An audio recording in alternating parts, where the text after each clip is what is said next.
तो दोस्तों जो भी स्टूडेंट हैं जो 2023 में मैट्रिक बोर्ड एग्जाम देने वाले हैं बिहार बोर्ड से, उन सब के लिए वीडियो बहुत ही ज्यादा खास बनने वाली है। दोस्तों आज के इस वीडियो में आप लोग को क्लियर करने वाला हूं बिहार बोर्ड जीव विज्ञान यानी बायोलॉजी का फर्स्ट लेसन यानी जैव प्रक्रम का सभी अति लघु उत्तरीय प्रश्न। तो देखिए दोस्तों, फर्स्ट नंबर क्वेश्चन कहता है जैव प्रक्रम किसे कहते हैं।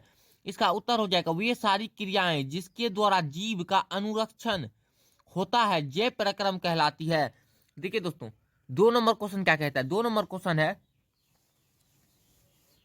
बहुकोशिकीय जीवों में ऑक्सीजन की आवश्यकता विसरण द्वारा क्यों नहीं पूरी हो पाती है। देखिए उत्तर हो जाएगा क्योंकि बहुकोशिकीय जीवों का शरीर के अंग जटिल होते हैं तथा सारी कोशिका सीधे पर्यावरण के संपर्क में नहीं रहती है। इस कारण ऑक्सीजन की आपूर्ति विसरण द्वारा संभव नहीं है। देखिए 3 नंबर क्वेश्चन कहता है जीवों में पोषण की प्रमुख 2 विधि कौन कौन सी है। देखिए दोस्तों, जीवों में पोषण की 2 विधि है, स्वपोषण तथा परपोषण। इसका उत्तर हो जाएगा। देखिए नेक्स्ट क्वेश्चन है क्वेश्चन नंबर 4, और क्वेश्चन नंबर 4 कहता है हरे पौधों में किस प्रकार का पोषण पाया जाता है।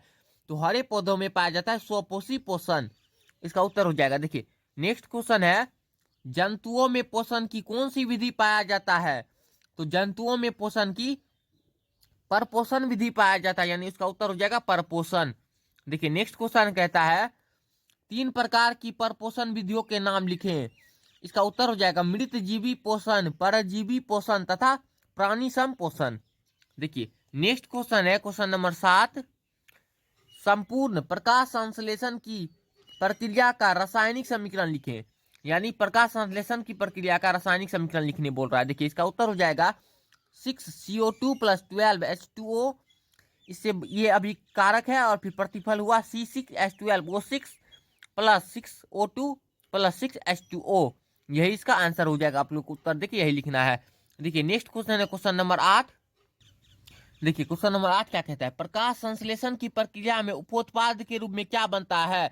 इसका आंसर हो जाएगा ऑक्सीजन। देखिए 9 नंबर क्वेश्चन कहता है प्रकाश संश्लेषण की प्रक्रिया हरित लवक या क्लोरोप्लास्ट में ही क्यों होता है। देखिए उत्तर हो जाएगा क्योंकि हरित लवक तथा क्लोरोप्लास्ट में क्लोरोफिल वर्णक पाया जाता है। देखिए नेक्स्ट क्वेश्चन है क्वेश्चन नंबर 10, और क्वेश्चन नंबर 10 कहता है प्रकाश संश्लेषण प्रक्रिया के लिए किन किन पदार्थों की आवश्यकता होती है। उत्तर हो जाएगा क्लोरोफिल, जल, CO2 यानी कार्बन डाइऑक्साइड तथा सूर्य का प्रकाश। यही आपको आंसर लिखना है। देखिए नेक्स्ट क्वेश्चन कहता है प्रकाश संश्लेषण प्रक्रिया के लिए पौधे CO2 कहां से प्राप्त करते हैं। उत्तर हो जाएगा वायुमंडल से। देखिए नेक्स्ट क्वेश्चन है क्वेश्चन नंबर 12। क्वेश्चन नंबर 12 कहता है कवक एवं जीवाणुओं में प्रकाश संश्लेषण की प्रक्रिया क्यों नहीं हो पाती है। उत्तर हो जाएगा क्योंकि उसमें क्लोरोफिल नहीं पाया जाता है। देखिए 13 नंबर क्वेश्चन है पोषण की दृष्टि से अमीबा तथा पैरामीशियम किस प्रकार के जीव हैं। तो पोषण की दृष्टि से अमीबा तथा पैरामीशियम है प्राणी संपोषी जीव हैं। प्राणी संपोषी आपको यही लिख देना है उत्तर में। देखिए नेक्स्ट क्वेश्चन कहता है क्वेश्चन नंबर 14। देखिए मनुष्य का आहार नाल कौन कौन से मुख्य भागों में बटा होता है। देखिए इसका उत्तर हो जाएगा मुख गुहा, ग्रास नली, आमाशय, छोटी आंत, बड़ी आंत, मलाशय तथा मलद्वार। यही इसका आंसर हो जाएगा। देखिए नेक्स्ट क्वेश्चन है क्वेश्चन नंबर 15। देखिए 15 नंबर क्वेश्चन कहता है ग्रसनी में स्थित 2 छिद्र के नाम लिखें। तो ग्रसनी में स्थित 2 छिद्र के नाम है निगल द्वार तथा कंठ द्वार। देखिए 16 नंबर है मनुष्य में पाचन आहार नाल के किस भाग से शुरू होता है। तो इसका उत्तर हो जाएगा मुख से। देखिए नेक्स्ट क्वेश्चन कहता है मनुष्य के आहार नाल के किस भाग में पचे हुए भोजन का अवशोषण होता है। तो इसका उत्तर हो जाएगा छोटी आंत में। देखिए दोस्तों नेक्स्ट क्वेश्चन है क्वेश्चन नंबर 18। 18 नंबर क्वेश्चन कहता है क्लोरोफिल वर्णक कहाँ पाए जाते हैं। तो उत्तर हो जाएगा क्लोरोप्लास्ट में। देखिए 19 नंबर क्वेश्चन कहता है प्रकाश संश्लेषण प्रक्रम द्वारा पौधे क्या निर्माण करते हैं।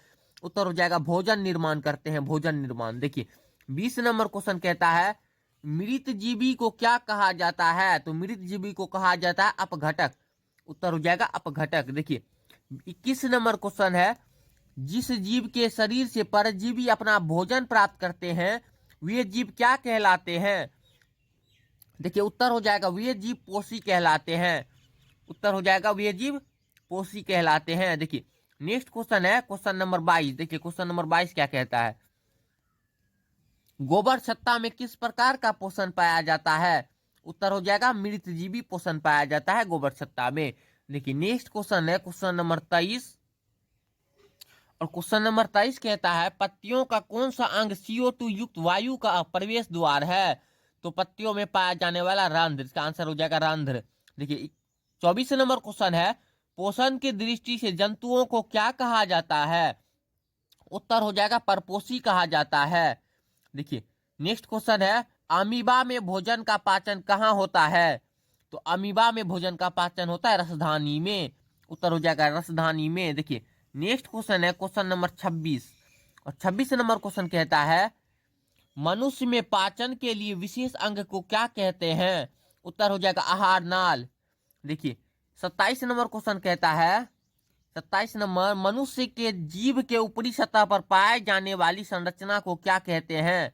देखिए इसका आंसर हो जाएगा स्वाद कलियां, स्वाद कलियां कहते हैं। देखिए 28 नंबर क्वेश्चन है मुख गुहा से भोजन कहाँ पहुंचता है? उत्तर हो जाएगा ग्रास नली में। देखिए 29 नंबर क्वेश्चन कहता है ग्रास नली की दीवार में तरंग की तरह होने वाली सिकुड़न एवं फैलाव को क्या कहते हैं? उत्तर हो जाएगा कर्माकुंचन कहते हैं, कर्माकुंचन कहते हैं। उत्तर देख सकते हैं कर्माकुंचन कहते हैं। देखिए दोस्तों नेक्स्ट क्वेश्चन है क्वेश्चन नंबर 30, भोजन में मौजूद प्रोटोन को पेप्टोन में कौन सा एंजाइम परिवर्तित करता है?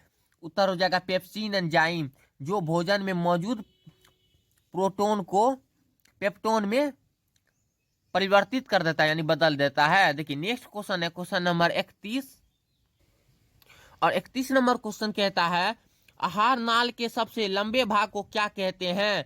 तो इसका उत्तर हो जाएगा छोटी आंत, जो आहार नाल की सबसे लंबी भाग है। देखिए 32 नंबर क्वेश्चन कहता है शरीर की सबसे बड़ी ग्रंथि क्या है? इसका उत्तर हो जाएगा यकृत, जिसे शरीर की सबसे बड़ी ग्रंथि कहते हैं। देखिए 33 नंबर क्वेश्चन है पाचन की क्रिया कहाँ पूर्ण होती है? तो पाचन की क्रिया पूर्ण होती है छोटी आंत में। देखिए 34 नंबर क्वेश्चन है, और नेक्स्ट क्वेश्चन है देखिए छोटी आंत तथा बड़ी आंत के जोड़ पर अवस्थित नली को क्या कहते हैं? तो इसका उत्तर हो जाएगा सीकम कहते हैं, सीकम, जो छोटी आंत तथा बड़ी आंत के जोड़ पर अवस्थित होता है। देखिए 35 नंबर क्वेश्चन कहता है अपचा भोजन अस्थायी तौर पर कहाँ संचित रहता है? तो उत्तर हो जाएगा बड़ी आंत के रेक्टम में, बड़ी आंत के रेक्टम में अपचा भोजन अस्थायी तौर पर संचित रहता है। तो दोस्तों आज आप लोग हल कर चुके हैं जीव विज्ञान यानी बायोलॉजी का फर्स्ट लेसन जैव प्रक्रम का सभी अति लघु उत्तरीय प्रश्न।